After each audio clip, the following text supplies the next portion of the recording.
Hallo und herzlich willkommen zu einer neuen Folge Relikte der Vergangenheit. Ich bin heute in einem der für mich spannendsten Bauwerke überhaupt und ich bin heute nicht allein, ich bin mit dem Markus hier. Hallo, ja. Schönen guten Abend. Vielleicht könnt ihr euch noch daran erinnern, das ist ein alter Schulfreund von mir, hatte 3 Krebsleiden gleichzeitig. Jetzt hat er tatsächlich vor kurzem nochmal eine Antikörpertherapie bekommen, ne? Ja, Antikörpertherapie für Blutkrebs ist wieder eingekapselt, Krebs ist wieder halbwegs geheilt und jetzt kann ich wieder mitgehen und wieder viel Spaß haben mit euch. Also der Kollege hatte vor, ich glaube 12 Jahren, hatte er wie gesagt 3 Krebsleiden gleichzeitig. Jetzt ist die Leukämie wieder ausgebrochen, zum Glück aktuell eingekapselt und die Ärzte haben es im Griff. Von daher freut mich, dass du noch unter den Lebenden bist. Ja, zum Glück. Und dass ich mal wieder mitkommen kann hier. Ganz genau. Und du weißt ja gar nicht, worauf wir uns eingelassen haben heute, ne? Nein. Und wie groß das ist, ne? Nein. Also er wird auf jeden Fall überrascht sein und es ist nur ein paar Kilometer von seinem Wohnort entfernt. Und ich zeige euch mal, was wir hier schon sehen. Also das ist der Eingang in die Unterwelt. Wir sind jetzt noch ungefähr auf Normalniveau, aber das wird sich gleich ändern. Hast du Bock? Ja, ich habe richtig Bock. Komm, lass uns rein. Alles klar, dann gehen wir rein. Na, danke. Warte, ich kann euch tatsächlich nicht viel über die Anlage verraten. Weil auf der einen Seite kann man die dann natürlich recherchieren, aber auf der anderen Seite wissen wir tatsächlich extrem wenig über diese Anlage. Nur, dass sie im Zweiten Weltkrieg wahrscheinlich eine Untertageverlagerung war. Aber ich kenne noch nicht mal den Decknamen. Und wenn wir gleich drin sind, hoppala, werdet ihr die originäre Verwendung selbst erkennen. Deswegen sage ich euch auch selber, es ist ein alter Bierkeller von einer alten Brauerei. Und das ist immer so schön mit diesem Gewölbe. Und schau mal. Es geht halt hier überall lang. Aber Markus, wir gehen da runter jetzt. Und es ist gar nicht so einfach, weil hier ist ein krasser Versatz drin. Schaut euch das mal an. Markus, könntest du mal die Kamera nehmen? Ja. Und einmal durchgucken, warte. Weil das ist hier komplett aufgebrochen. Und ich zeige euch das mal ganz kurz. Dankeschön fürs Filmen. Schaut euch mal die Stufe an, Leute. Da sehen wir gerade runter. Und das ist natürlich alles ultra glatt. Markus, was sagst du, erster Eindruck? Schön. Schön. Ja, ne? Ich spiele euch jetzt mal geheimnisvolle Musik ein. Das ist richtig krass, oder? Richtiges Gewölbe. Richtiges Gewölbe. Na, warte mal ab.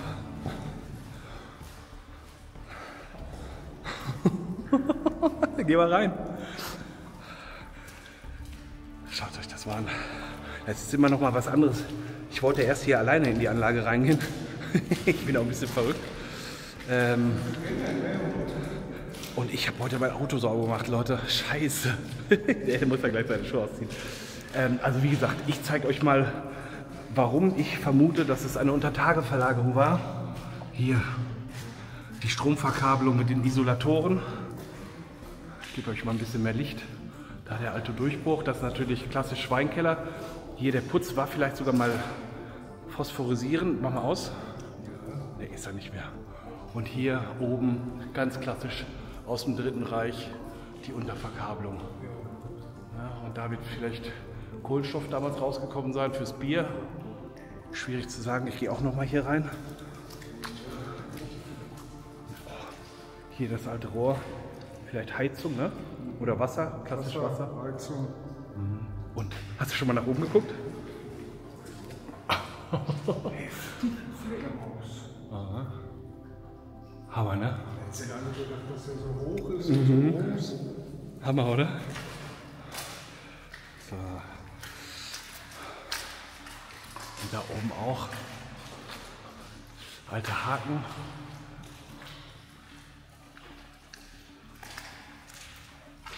Ne, leuchtet auf jeden Fall nicht. Du hast auf jeden Fall. Ach, du hast auch Boots an, ne? Ja, ich habe Boots an. Ah, super. Ja, das ist wichtig, weil das ist. So, du darfst vorgehen. Da gehen wir jetzt hoch, Leute. Also, wenn ihr eine Idee habt, was hier damals produziert wurde und wie die Untertageverlagerung heißt, dann schreibt es gerne mal in die Kommentare, weil die Anlage, ich war hier schon vor 3 oder 4 Jahren, die hat mich damals schon nicht in Ruhe gelassen. Ich wollte unbedingt noch mal hin und heute bin ich noch mal hier. So, schaut mal, da oben ist noch ein Fenster, die originale Decke. Hier drüber ist nämlich ein Gebäude.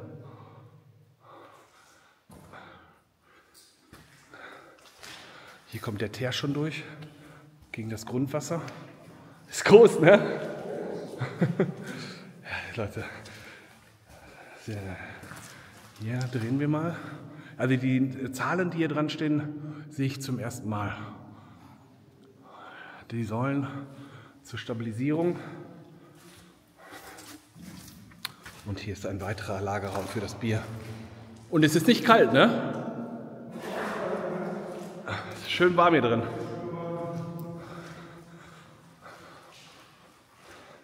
Ja, da Spaten. Nach der Bierflasche. Hier dachte man, es geht noch weiter. Man sucht ja in jedem Bunker nach dem Nazi-Schatz. Überall nach dem Nazi-Gold. Auch hier. Bernsteinzimmer. Da oben hast du schon durchgeguckt, oder? Krass. Aha, komplett Guck mal, wie fett die Wände sind. Die müssen ja auch tragen, ne? Hast du was entdeckt? Ja. Der Schatz. Der Schatz. Und schaut mal hier, der originale Fußboden.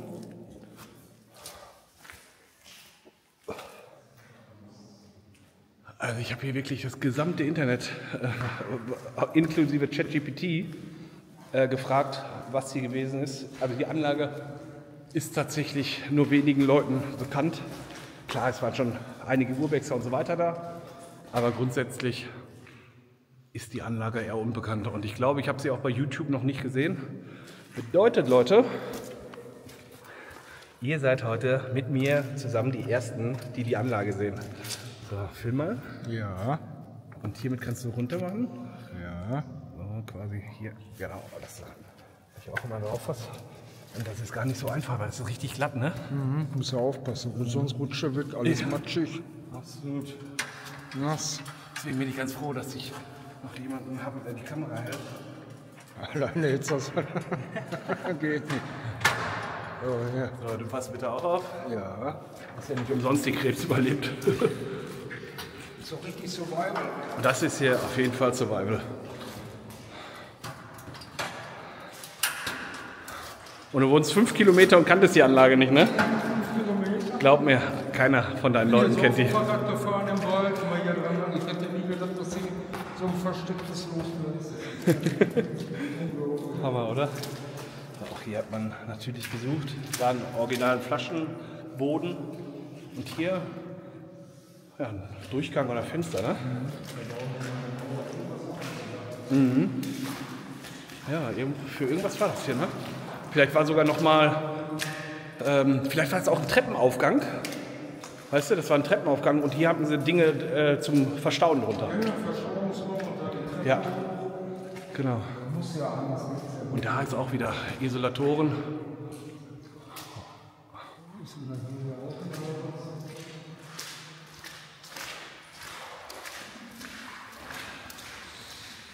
So, jetzt alles mal für die über 18-Jährigen.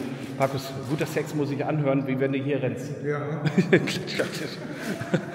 So, einmal Spaß wieder vorbei. Geh mal hin. Überall diese kleinen Durchbrüche. Altes Fass. Na gut, dass ich mir die Schuhe richtig zugebunden habe. Oh, hier ist trocken, ne? Alter, wie groß das ist, ne? Hier ist richtig trocken. Und da ist hier für den Luftzug, damit man hier nicht erstickt. Und ihr seht das gerade im Größenvergleich mit Markus, wie riesig das hier ist. Und Markus, was könnte da oben drin gewesen sein? Die Rohre? Rohre, irgendwas zur Förderung, Rohre, Gas, Wasser. Gas, Wasser. Leitung. Ja. Da waren ja Kabel, wie immer Aber interessant, guck mal, die konnten ja nicht weiter, das bedeutet, hier ist Ende gewesen. Und guck mal, wie das am Glitzern ist, bevor ich hier nochmal auf die Rohre zu sprechen. Guck mal, das ist richtiges Gold. Fass mal an. Was ist das? Schön, ne? Das ist Kalkausblühungen vom Beton. Da oben. Siehst du, wie bei Alien-Filmen. Ja, wir sind Kinder der 80er, wir kennen so Alien-Filme und so. Schön, ne? Aber trotzdem interessant. Das bedeutet, hier werden dann Maschinen drin gestanden haben. Oder ist das eine Ummantelung vielleicht sogar? Das sind alte Rohre, sind das sogar. Ja, auf jeden Fall. Das sind alte Rohre. Ja. Und hier, guck mal hier, noch ein Geheimgang. Hat man versucht aufzubrechen, aber kommen wir bestimmt gleich noch hin. Braucht man nicht hoch.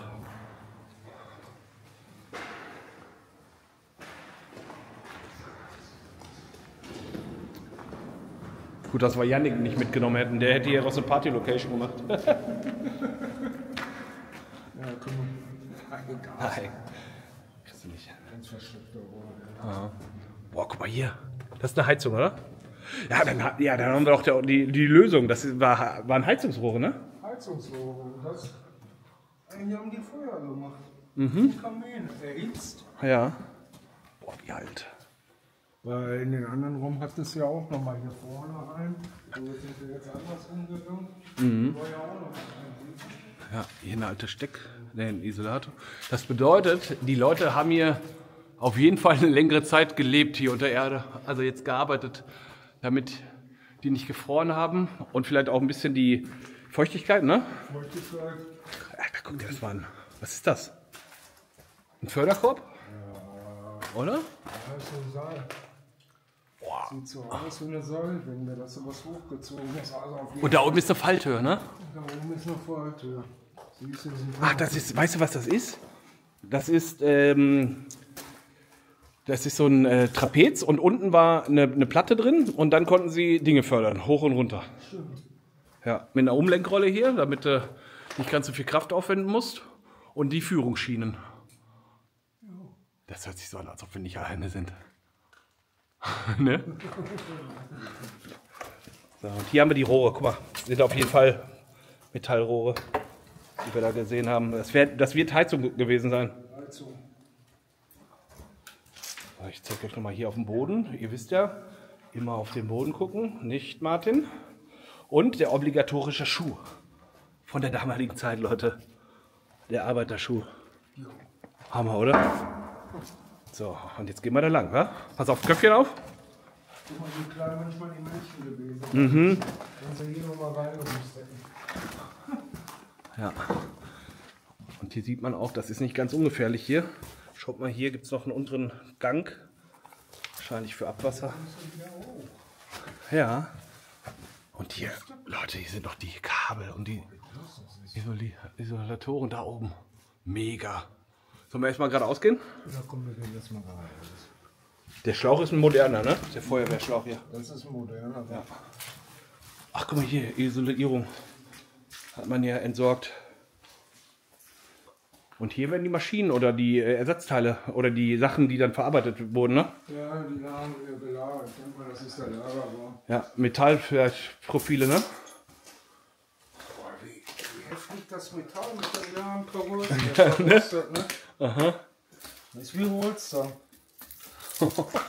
In ein paar Jahren liegt komplett auf dem Boden. Den sind wir. So, hier BP, Öl. Da haben wir wieder den Bier entsorgen. Mhm, die illegal, ne? Scheint Katze gesehen. Guck mal, hier ist Katze drin. Oder irgendein anderes Tier, ne? Aber ganz frisch. Das ist frisch. Krass. Und überall noch die alten Kabel. Das war immer für Frischluft. Boah, hörst du das? Ja, ne? Das ist für Frischluft. Das ist aber moderner, ne?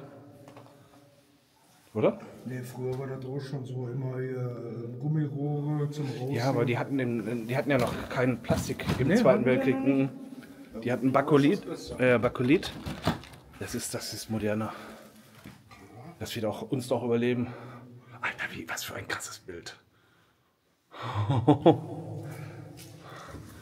Heftige Anlage. Guck mal, eine Schubkarre.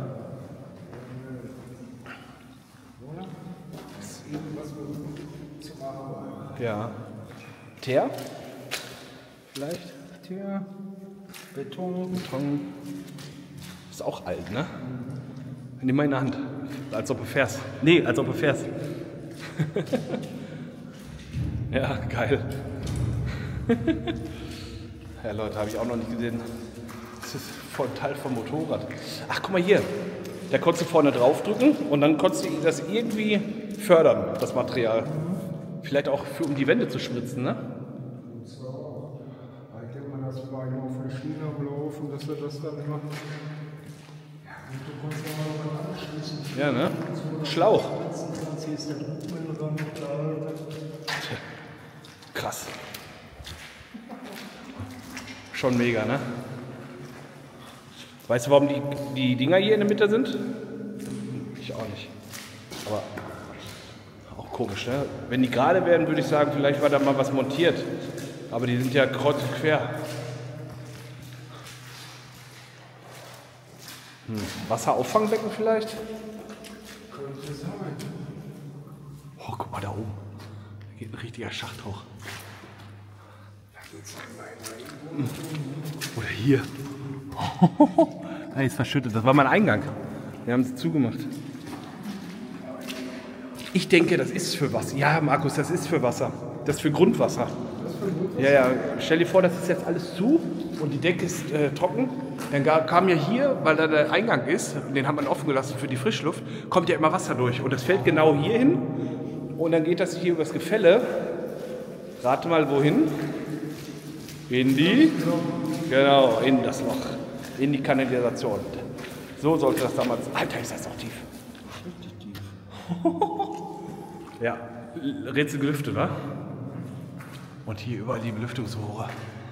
Also das Wetter, sagt man ja, also der Sauerstoff ist super hier, die Luft.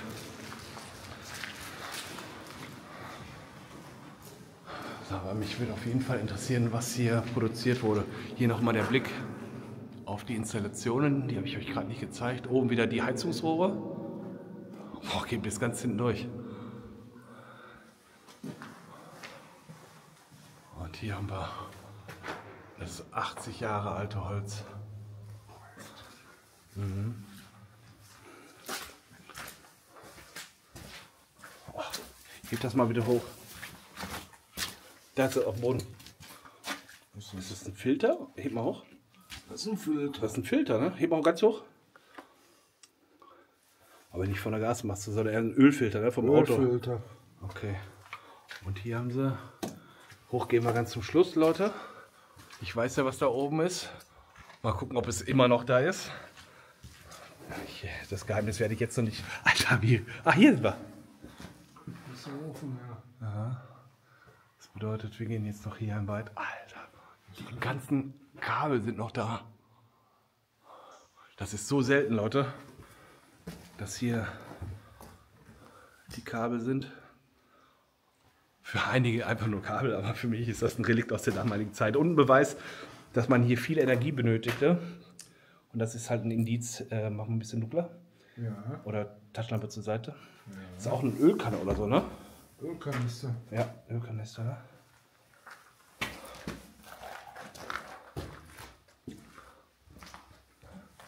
Ja.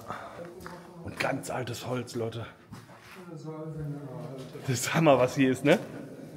Das ist so krass. Und wie präzise das gearbeitet ist, ne? Richtig gut präzise. Wenn sie irgendwas nochmal hochzuziehen, kann ja auch sein. Du weißt ja nicht, was die hier haben. Früher war ja echt viel bezahlt, Ja. auf eine andere Ebene. Hast du nochmal Kräne eingebaut, dass ein paar Blutbänder rüberlaufen konntest oder Salzsäure. Oh Markus, ich muss dir mal ein Kompliment aussprechen. Ich kann mich noch an das Usedom-Video erinnern, wie du da vor der Kamera warst und wie du jetzt vor der Kamera bist. Du bist ein richtiger Profi geworden. Ja, hast keine Angst mehr? Schön. Fledermaus. Boah, wie hoch. Alter, das ist hoch. Wir sind doch gar nicht so tief gegangen. Geht das noch im Haus oben rein? Anscheinend. Das waren doch nur 5, 6. Ja, 4, 5 Meter. Aber wir sind ja, glaube ich, noch mal runtergegangen, ne? Deswegen, also bombensicher war die Nummer hier auf jeden Fall. Ich war schon hier. 15.11.80. Überlegt dir das mal. 80. Sind 45 Jahre her, Leute. Ich bin nämlich 80er Baujahr, deswegen weiß ich das so genau. So, da ich ja weiß, dass da nichts ist, sparen wir uns den Gang. Wer weiß nicht. Manchmal machen die mal zu, wenn vielleicht irgendwo was Besonderes war. Weiß man. Ja. Willst du mal reingehen? Ich war hier, Angers. Ich denke, so die Jugendlichen des Dorfes, die sind hier alle reingegangen. Ach komm, Markus geht rein. Geil. So, dann nimm die Kamera bitte mit und zeig den Boys und Girls bitte mal, was du siehst. Markus? Bitte? Hier, nimm die Kamera mit und nimm mal durchs Display gucken, dass du auch das siehst, was die Leute sehen sollen.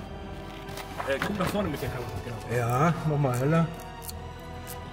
Oh, jetzt wird's ja dunkel, Jungs. Das tut mir leid.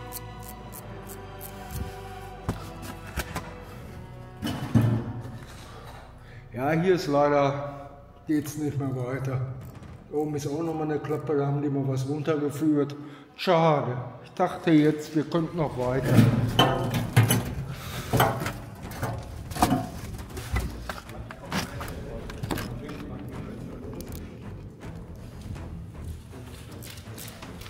Dankeschön. Bitteschön. Also, hier brauchst du auf jeden Fall richtig Licht, ne? Und dann wird die Ola Marauder auch richtig heiß.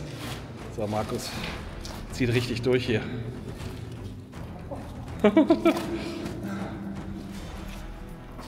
Möchtest du hier vielleicht deine kleine Freundin grüßen? Ja, nein. Nein, willst du nicht grüßen? Die wird traurig sein. Will er nicht grüßen, schämt sich. Ist nämlich frisch verliebt, ist er. Nein, das ist er nicht.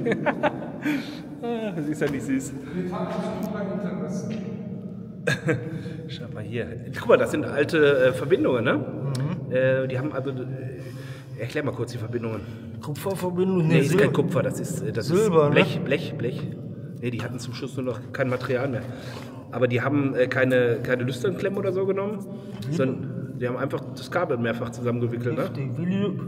Wie Lötzinn, kannst du sagen, zum Löten. Aber ist ja auch, siehst du, ist wie Lötzinn, ist aber auch Leim, ne? Ja, aber nicht so gut, aber die haben einfach dann mehr Zeug durchgehauen. Ja, die hatten zum Schluss nicht mehr so viel Kupfer, aber das Kupfer musste natürlich für die Kriegsindustrie aufgewendet werden und deswegen sind die auf Blech umgestiegen. Ja.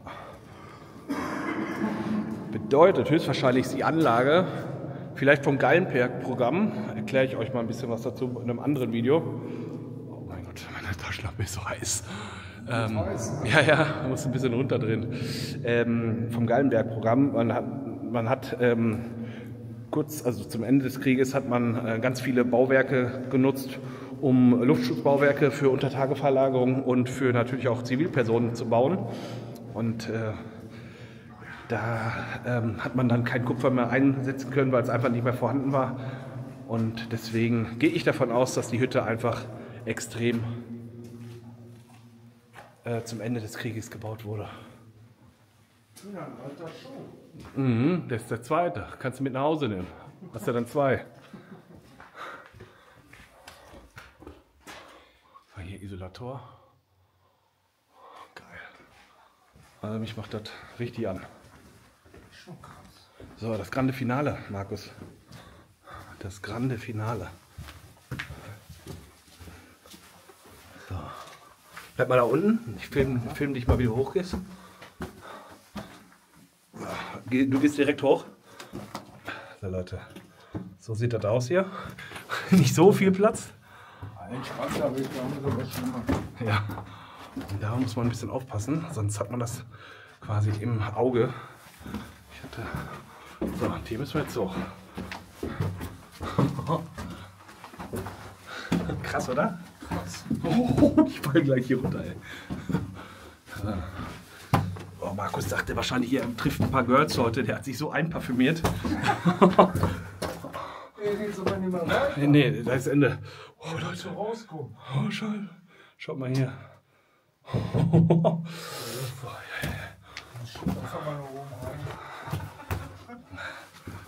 Ach, die alten Kammermitglieder. Jetzt erzähle ich dir mal, was hier über uns ist. Oh, es riecht nicht komisch, ne? Nein. Letztes Mal, als ich hier war, war es ganz heiß. Okay. Und es hat ganz komisch süßlich gerochen. Schlechte Luft hier, ne? Mhm. Weißt du, was das war? Süßlich, warm. Hast du eine Idee? Wir sind im Wald. Die Jäger haben hier ungefähr 60, 70 Hirsche aufgehangen. Und die haben, die haben das Holz blutig gemacht. Und das hat dann so gestunken. Okay. Boah, ich muss hier runter. Boah. So. Luft ist richtig schlecht, oder? Mhm. So, wenn die Luft schlecht ist, Leute, also wenn sie nicht ultra schlecht ist, dann fängt man halt an, wie in der Höhe, dass man halt nicht so gut atmen kann, weil die Luft halt so dünn ist. So, also da war die wirklich nicht gut. Und dass ich mal Parfüm drauf gemacht habe. Ja, ne, da ist er.